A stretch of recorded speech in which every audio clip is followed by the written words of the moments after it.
आणि मोबाईलला सेन्सॉरशिप नाही आहे, त्याच्यामुळं आपण वाटेल ते इतकं भन्नाट उत्तमातलं उत्तम बघतो आणि घाणेरड्यातलं घाणेरडं पण बघतोय. अर्थात गरजेचं आहे, म्हणून तर मी चित्रपट करत नव्हतो ना मधल्या काही काळात. तेच केलेलं, आता परत काय त्यात मजा होती.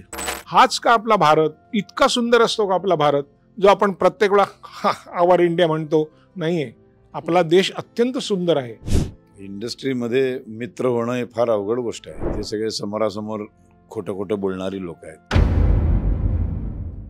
आणि तो दिवस दूर नाही जेव्हा हिंदी चित्रपट शेजारी असताना सुद्धा लोक मराठी चित्रपटाकडेच वळतील आणि हिंदी चित्रपटांना सांगावं लागेल की अरे याव आमचा चित्रपट बघा. अहो कुठल्या गमती जमती, आता सांगितलं तर काय, म्हणजे मी हल्ली सिक्कीमचा चहा सोडला, मी दार्जिलिंगचा चहा पितो. आणि मी या आजारपणातनं गेल्यानंतर तर मला याची पूर्ण जाणीव झाली की कोण आहे आपलं आणि कोण नाही आहे. खूप दाखवणारे खूप असतात, ते समोर येऊन त्याचे पायाबिया पडणारे वगैरे, ते सगळं खूप बघितले मी आयुष्यात. की एका डोंगरावरती गुडघ्यापर्यंतच्या बर्फात असं एकच जवान असा 10-10 तास नुसता उभा असतो आणि इथे बसून जे नालायक बोलतात ना त्यांच्याबद्दल जोड्याने मारावेसे वाटतात मला. मिलिटरीच्या लोकांबद्दल लायकी नाही आपल्या कोणाचीच बोलायचं पण नाही कोणी. हॅलो नमस्कार फ्रेंड्स, मी मज्जाची नीलम. बंजारा हा चित्रपट लवकरच तुमच्या भेटीस येतोय आणि ज्यांनी या चित्रपटात धुमाकूळ घातलाय आणि असे एव्हरग्रीन कलाकार माझ्यासोबत आहेत. कसे आहात सगळे? मस्त मस्त. सुरुवातच इथून करेल सर की बंजारा म्हणजे भटकंती, जसं तुम्ही म्हणालात. काय सांगाल की ही भटकंती चित्रपटाची कशी एक सुरुवात झाली आणि आज अखेर तो चित्रपट प्रेक्षकांच्या भेटीस येतोय? कसा होता तो एकंदरीत प्रवास? बंजारा म्हणजे सतत भटकणारे, प्रवास करणारे, याची ती हीच आहे की आयुष्यभर आपण प्रवास करत असतो. प्रत्येकाला कुठेतरी निघालेला आहे आणि त्याला कुठेतरी पोचायचंय. ते पोचण्यापेक्षा तो पोचण्यापर्यंतचा प्रवास खूप महत्वाचा असतो. आणि बरोबर बऱ्याच वेळेला आपण उलट करतो की पोचण्याच्या उद्दिष्ट ठेवून चालत असल्यामुळे मधला जो प्रवासाचा आनंदच लुटत नाही आपण. तर तो प्रवासाचा आनंद लुटला पाहिजे आणि तो प्रवासाचा आनंद लुटण्यासाठी एका विशिष्ट वयातले 3 मित्र पुन्हा एकदा निघतात आणि मग सगळी गोष्ट घडते. आणि त्यांचं तारुण्यामध्ये त्यांच्या आयुष्यात जी प्रवासात घडलेली घटना आहे ती एकदा पुन्हा अनुभवायला ते बाहेर पडतात. त्यामुळं त्यांचं तारुण्य आणि त्यांचं आत्ताचं प्रेझेंट असा हा खेळ खेळत हा सिनेमाचा प्रवास होतो पूर्णपणे. येस, पण स्नेहाने दिग्दर्शन केलेला हा पहिला चित्रपट. घरातच कला उपजत आहे आणि त्यातच मुलगा जेव्हा येऊन सांगतो की मला या क्षेत्रात पुढे करिअर करायचंय, विचारेल की बाबा म्हणून कसं वाटतं जेव्हा मुलाने सांगितलं? खूप छान वाटलं. आनंदच होणार ना, का नाही आनंद होणार? यावं त्याने पण या क्षेत्रात, फक्त त्याला आवड असेल तरच यावं. केवळ माझा मुलगा म्हणून येऊ नये अशी जबरदस्ती नाही. आणि तो येणार आहे त्याच्या आधी मी त्याला तपासून घेतला बऱ्याच पद्धतीने. तर तो सगळ्या परीक्षेत उतरला आणि म्हटलं ये आता, मी उभा आहे तुझ्या पाठीशी. पण जेव्हा मुलगा परीक्षेतनं पास होत होता तेव्हा कुठेतरी असं वाटत होतं की अरे आपण खूप कठीण परीक्षा घेतोय आणि आता मुलगा ती पास करतोय, म्हणजे आता मुलगा पूर्ण तयारच झालाय. सो काय सांगायला आवडेल त्याच्याबद्दल? त्याविषयी नाही, तयार कधीच कोणी होत नाही. इथे फुल स्टॉप नाही आहे, ही सुरुवात आहे त्याची. प्रत्येक गोष्टीतून, प्रत्येक चित्रपटातून, प्रत्येक कलाकाराबरोबर काम करून तो बरंच काही शिकणार आहे. अजून खूप बाकी आहे पल्ला त्याचा. आत्ता सुरुवात आहे त्याची. पण ह्या तरुण पिढीचे कौतुक करायला पाहिजे की तरुण पिढी अख्ख्या जगाला बघत असते. त्यांचं म्हणजे त्यांचा आवाका इतका मोठा आहे ह्या मोबाईलमुळं आणि नेटमुळं. संपूर्ण जगभरात सिनेमा कसा केला जातो, काय विचार केला जातो, कसा ऑडियन्स बदलत गेलाय, सिनेमा कसा बदलला पाहिजे, मराठी सिनेमाची जी काय आत्ताची कंडिशन आहे ती का आहे, ह्या सगळ्याचा ही तरुण मुलं विचार करत असतात. आणि काहीतरी नवीन दिलं पाहिजे. आता जे सगळं चालू आहे त्याच्यापेक्षा काहीतरी नवीन, की आपल्या मोबाईलमध्ये जे काय आपल्याला बघायला मिळतंय आज, वाटेल ते बघायला मिळतंय आज आपल्याला. आणि मोबाईलला सेन्सॉरशिप नाही आहे, त्याच्यामुळं आपण वाटेल ते इतकं भन्नाट उत्तमातलं उत्तम बघतो आणि घाणेरड्यातलं घाणेरडं पण बघतोय. त्यामुळं लोकांना, प्रेक्षकांना आता काय काय द्यायला पाहिजे नवीन, ह्याचा ते विचार चांगला करू शकतात. त्यामुळे इंटरनेटचा छान वापर केला तर खूप छान काय काय घडू शकतं आणि घाणेरडा वापर केला तर बरबाद होऊ शकतं. तर माझ्या पोराने या सगळ्याचा अभ्यास केला, खूप बघतो तो मुळात, आणि खूप पाहिलंय. सतत तो रूममध्ये जेव्हा रिकामा असतो तो काहीतरी सिनेमाच बघत असतो. तो वेळ आहे त्याला सिनेमाचं. आणि त्याला मी नाटकात त्याला अशी खूप हे करत असतो की नाटकात येण्यासाठी, पण तो नाही म्हणतो मला सिनेमाच करायचा आहे. मग करू दे ना त्याला. येस, नक्कीच. पण आता भरत सरांना विचारेल, सर सिक्कीमचा तो प्रवास, त्यात शूटिंग कसा होता, तो एक अनुभव? नक्कीच चांगला. मी तर पहिल्यांदाच गेलो सिक्कीमला आणि त्यात हे सगळे मित्रमंडळी सोबत असल्यामुळे आम्ही जास्त दिवस नव्हतो, आम्ही 6 दिवसच होतो फक्त. आणि त्या 6 दिवसात देखील खूप आनंद घेतला त्या प्रवासाचा. आणि पिक्चरची गोष्ट पण त्या प्रवासाचीच आहे, त्यामुळे मजा झाली मला. येस, पण बुलेट शिकावीशी आता असं वाटतंय की आता आपण ती शिकली पाहिजे. नाही, असं काही नाही, शॉर्ट पुरतं शिकावी एवढंच वाटतंय. बाकी ते शिकून चालवणार कुठे, आणि शॉर्ट पुरतं सीन पुरता शिकणं ठीक आहे. येस, पण सर तुम्ही अनेक मुलाखतीत म्हणालेलात की कुठेतरी थांबायला पाहिजे, किंवा मला जसं हवं तसं काम मिळत नाही आणि म्हणून कुठेतरी मी थांबलो आणि पुन्हा एकदा नव्याने एक कलाटणी घेऊन नवीन भूमिकेतून तुम्ही प्रेक्षकांच्या भेटीस आलात. कलाकार म्हणून हे थांबणं आणि नाही म्हणणं हे आता किती गरजेचं वाटतंय? अर्थात गरजेचं आहे, म्हणून तर मी चित्रपट करत नव्हतं ना मधल्या काही काळात. तेच केलेलं आता परत काय त्यात मजा होती. थांबणं गरजेचं असते, थोडंसं श्वास घेणं पण गरजेचं असतं. पण ते श्वास घेतल्यामुळे मला फायदा जास्त झाला चांगला, की आता वेगळ्या धाटणीचे कामं माझ्यासमोर यायला लागली. पण आता ती कामं करणं किती चॅलेंजिंग झालंय? चॅलेंजिंग असं काही नाही, शेवटी कलाकार आहे मी एकांक स्पर्धा पूर्वी करत होतो तेव्हा थोडी विनोदी करत होतो, ह्या धाटणीची कामं करतच होतो ना, फक्त माझ्यासमोर ती येत नव्हती.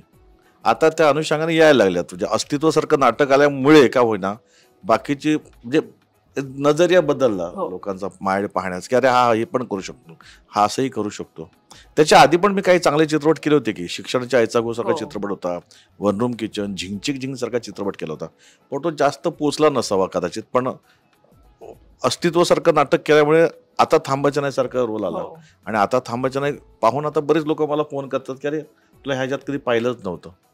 पण बरं आहे कार्तिक, ते पाहिलं नसल्यामुळे आणि मध्ये तो पॉज घेतला असल्यामुळे आता चांगली कामं यायला लागली. पण बंजारामधील भूमिकेविषयी काय सांगायला? हा चित्रपट तिघांच्या मैत्रीच आहे. मी परत आवर्जून सांगेन की आम्ही आमच्या तिघांच्या तरुणपणाचा हा पिक्चर आहे.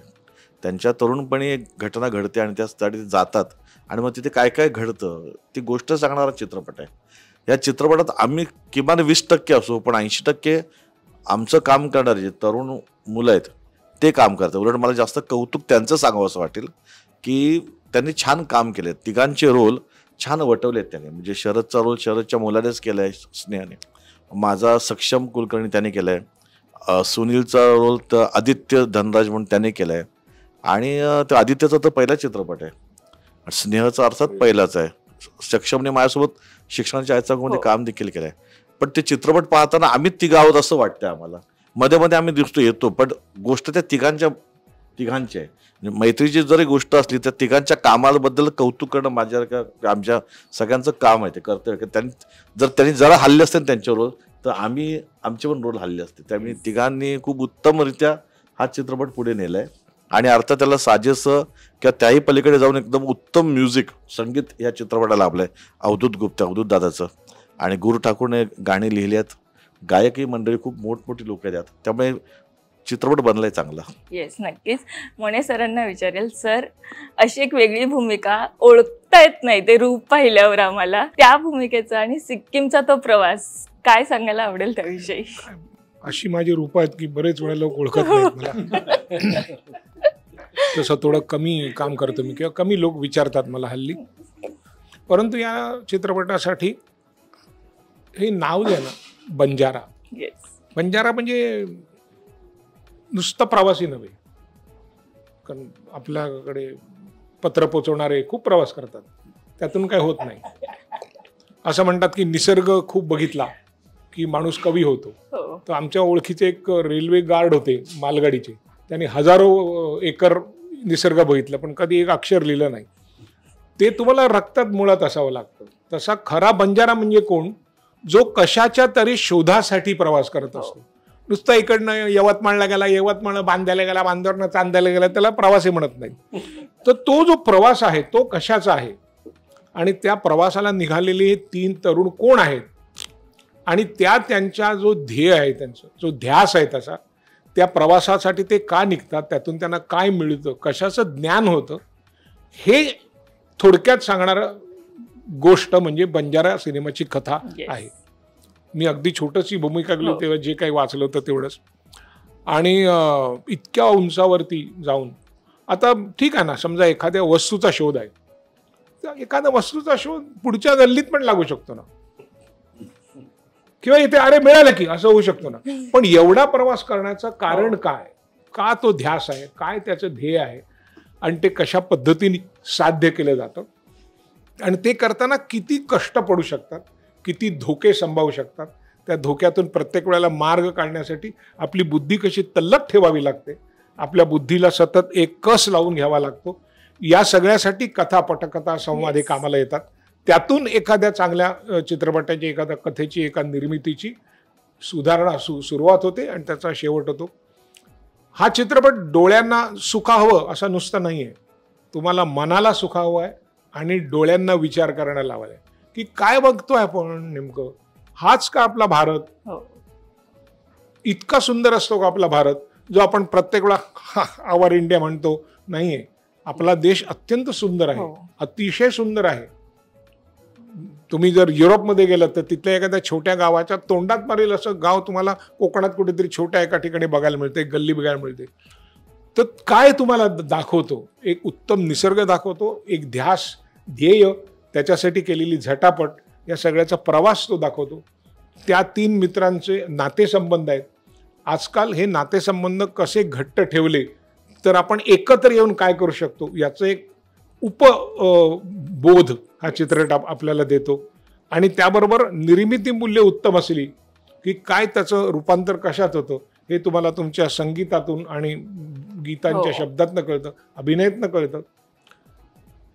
प्रथमदर्शनी जेव्हा मी तिकडे जाऊन बघितलं तेव्हा माहितीच नव्हती 3 मुलं कोण आहेत ती, आणि स्नेह माहिती होता, पण त्यांना तिघांना समोर बघितल्यानंतर खरंच असं वाटलं की ह्यांना काही करामतींनी केलंय का हे खरंच लहान खरे आहेत ते 3, इतके ते सारखे दिसत. आता शरदनी आणि त्याच्या मुलांनी सारखं दिसणं अगदी स्वाभाविक, पण सुनील काय किंवा भरत काय यांच्यासारखी दिसणारी मुलं तशीच्या तशी निर्माण करणं, म्हणजे त्या मागे दिग्दर्शकाचा त्याचा तो बंजारा बनवून त्यांनी किती प्रवास केला असेल हे 3 लोक शोधण्यात, हे पण बघण्यासारखं आहे.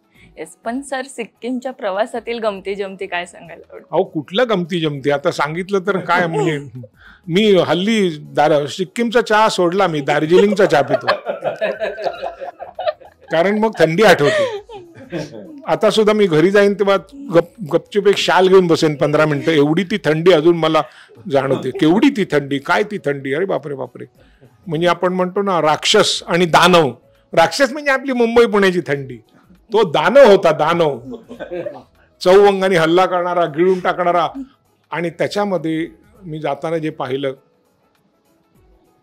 ते जे जवान तिथे जे उभे होते, रात्री 2 वाजता, 3 वाजता, 4 वाजता एका लईत त्यांचं ते चालणं, डोळ्यांची हालचाल, मी म्हणे मरण काय व्हायचं ते होते, वळून पण बघणार नाही तो, सगळीकडे त्याची नजर. आणि ते म्हणजे हे काय, म्हणजे यंत्र आहेत का माणसं आहेत, त्यांनी जडणघडण, आणि कशी आपल्या सैनिकाची जडणघडण असते, ती जडणघडण बनण्यासाठी आतमध्ये त्याच्या किती देशप्रेम पराकोटीचं असायला लागतं, याचं ठाई ठाई दृश्य दिसतं आपल्याला.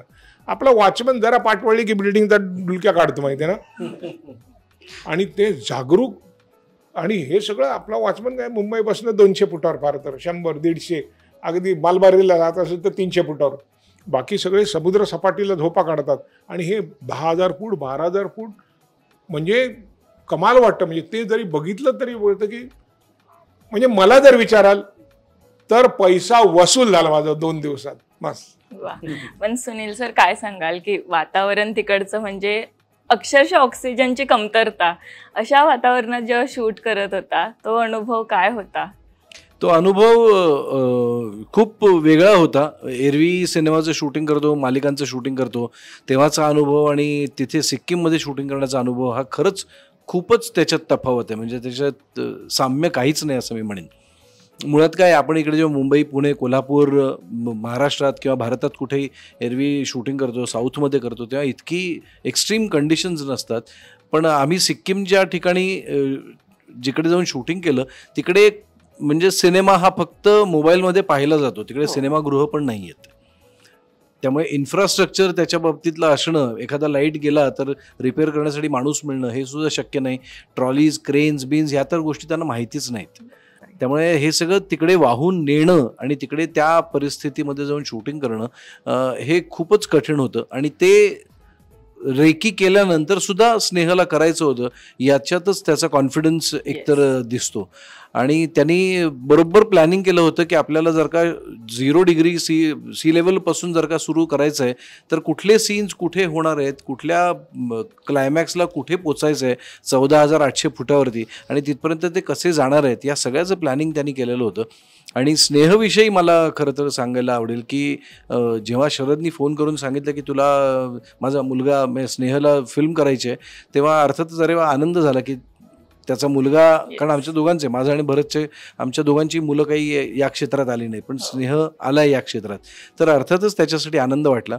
आणि नंतर त्यांनी गोष्ट सांगितल्यानंतर पटलं की अरे ह्याच्या डोक्यातही काही व्यवस्थित कल्पना आहे आणि त्याला शूटिंग करायचं ते 40 दिवस जाऊन सिक्कीममध्ये करायचं आहे. त्यामुळे त्याच्याविषयी खात्री वाटली की हा नक्की काहीतरी चांगलं करू शकेल. चांगला होईल वाईट होईल ह्या व्यक्तिसापेक्ष आहे, ते लोकांना आवडेल नाही आवडेल ही नंतरची गोष्ट आहे. पण आम्ही करण्यामागचं कारण तेच होतं की त्याच्या मागे उभं राहिलं पाहिजे. आणि तिकडे गेल्यानंतर जे आम्ही पाहिलं, आमच्याबरोबरची कलाकार मंडळी जी होती, आमची तरुणपणाची कामं करतायत, त्यासुद्धा मंडळींनी ज्या पद्धतीनं काम केलं, जे भरतने अगदी योग्य सांगितलं की जर का ते 80% या सिनेमामध्ये आहेत, 75%, 60%, वॉट एव्हर, त्यांचा जो पार्ट आहे तो त्यांनी इतक्या छान पद्धतीने वठवला आहे. त्यामुळे आम्हाला फार भूमिकेसाठी काही करावंच लागलं नाही. आणि आमच्यासारखीच ती मंडळी तशीच वागली असतील, आम्ही तरुणपणी तसेच वागले असू असंच वाटतं. इतकं स्वाभाविक पद्धतीनं सगळ्यांची कामं झालेली आहेत. त्यामुळे या सगळ्या तरुण पिढीकडे बघण्याचा दृष्टिकोन एक तर बदलतो, आशा नवीन उत्पन्न होतात की नक्की आपण जे म्हणतोय की मराठी चित्रपटाचं काय भवितव्य आहे, तर मला असं अजिबात काळजी वाटत नाही. असं वाटतं की अशी जर का दिग्दर्शक मंडळी, आणखीन स्वप्न पाहणारी मंडळी जर का या क्षेत्रात आली तर नक्कीच भवितव्य खूप छान आहे. आणि तो दिवस दूर नाही जेव्हा हिंदी चित्रपट शेजारी असताना सुद्धा लोक मराठी चित्रपटाकडेच वळतील आणि हिंदी चित्रपटांना सांगावं लागेल की अरे याव आमचा चित्रपट बघा. त्यामुळे मला असं वाटतं की हे आपण आपण बघायला हरकत नाही या मुलांसाठी. आणि ही मुलं खूप धडाडीची आहेत, खूप ध्येय घेऊन निघालेली आहेत. आणि त्यांचा हा जो बंजारासारखा प्रवास आहे त्यासाठी आम्हा वयाने थोडेसे मोठे असल्यामुळे आम्ही त्यांना शुभाशीर्वादच देऊ की त्यांच्या आयुष्यात त्यांना जी पाहिजे ती सगळी स्वप्न त्यांना साकार करता यावीत. येस, पण मी शरद सरांकडे परत येते. सर, बंजारा एक मैत्रीचा प्रवास आहे असं म्हणायला हरकत नाही. आणि ही मैत्री, आणि आत्ता जेव्हा फोन केल्यावर आपले मित्र तयार होतात, इंडस्ट्रीतली मैत्री याविषयी आज विचारलंय. सर, मैत्री आणि त्यातील विश्वास याबद्दल काही बोलायचं असेल तर काय असेल? इंडस्ट्रीमध्ये मित्र होणं हे फार अवघड गोष्ट आहे. इथे सगळे समोरासमोर खोटं खोटं बोलणारी लोक आहेत. अशा या सगळ्या खोट्या जगामध्ये जसं आमच्या भूमिका खोट्या असतात, खोटे आई असते, खोटा बाप असतो, खोटा भाऊ असतो, तसंच सगळे खोटं खोटं वागणारी लोक आहेत. त्यामुळे खोट्या सगळ्या विश्वामध्ये खरे मित्र मिळणं फार अवघड आहे. आणि खूप चांगला माणूस असणं फार गरजेचं आहे. त्यासाठी जी चांगली माणसं असतात ना, ती आपोआप एकमेकांना कनेक्ट होतात. तशी आम्ही सगळी चांगली माणसं एकमेकांना कनेक्ट झालो आहे. त्यामुळे मला ना मित्रांची संख्या वाढवायची इच्छा पण नाही आहे. जे काही माझे 4-5 मित्र आहेत ना, बास झाले मला तेवढे, खरं सांगतो. आणि मी ह्या आजारपणातनं गेल्यानंतर तर मला ह्याची पूर्ण जाणीव झाली की कोण आहे आपलं आणि कोण नाही. ते खूप दाखवणारे खूप असतात, ते समोर येऊन त्याचे पायाबिया पडणारे वगैरे, ते सगळं खूप बघितले मी आयुष्यात.